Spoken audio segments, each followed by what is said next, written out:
മക്കളെ സ്റ്റാർട്ടിങ് ഒരു രക്ഷയില്ല കേട്ടോ. സാക്ഷാൽ പിണറായി വിജയന്റെ മുമ്പിൽ VD സതീശൻ, അതാണ് അയാൾ. എന്താ പറയാ, VD സതീശൻ എന്ന് പറഞ്ഞിട്ടുള്ളത് നമ്മളെ മുഖ്യനാവാൻ 100% അർഹനാണ് എന്ന് ജനങ്ങൾ പറയുന്നത് എന്തുകൊണ്ടാണെന്നറിയോ? ഇതുകൊണ്ടാണ്. മുൻ മുഖ്യമന്ത്രിയെ നേരിൽ കാണാൻ രാഷ്ട്രീയപരമായിട്ടുള്ള ഒരുപാട് കാര്യങ്ങൾക്ക് എതിർപ്പുണ്ടാവും, അത് വേറെ കാര്യം. മുൻ മുഖ്യമന്ത്രി സംസാരിക്കുന്നില്ല എന്നൊക്കെ പറഞ്ഞിട്ട് ഒരുപാട് ഇങ്ങനെ കോമാളിത്തരങ്ങളും പല സംഭവങ്ങളും ഇങ്ങനെ വന്നുകൊണ്ടേ നിൽക്കുകയാണ്.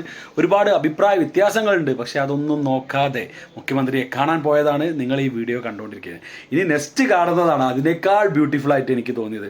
കാരണം ഈ ഉദ്യോഗസ്ഥരായിട്ടുള്ള ഒരുപാട് ആളുകൾ അവരൊക്കെ വന്നിട്ട് ഇങ്ങനെ ഒരു ബൊക്ക കൊടുക്കുന്ന സമയത്ത് കൈയൊക്കെ കൊടുത്ത് ഒരു ഭയങ്കരമായിട്ടുള്ള മൊമെൻ്റാണ് കേട്ടോ നിങ്ങളിവിടെ കണ്ടുകൊണ്ടിരിക്കുന്നത്. എന്താ പറയുക, നമ്മളെ മുഖ്യമന്ത്രിയുടെ ചിരി കണ്ടു എന്നുള്ള, പുതിയൊരു മുഖ്യമന്ത്രിക്ക് പുഞ്ചിരിയുള്ള മുഖ്യമന്ത്രി, വലിയ പൈലറ്റ് വാഹനങ്ങളുടെ വലിയ നിരകളൊന്നും വേണ്ട, ഒറ്റ പൈലറ്റ് വണ്ടി മതി എന്നാണ് പറഞ്ഞത്.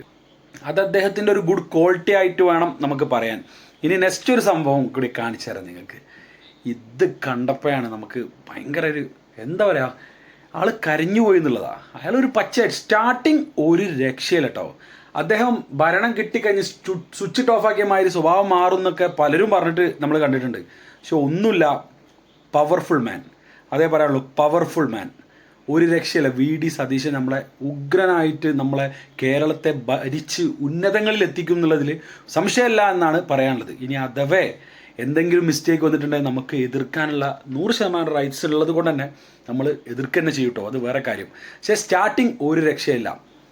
സെല്യൂട്ട് നേതാവേ.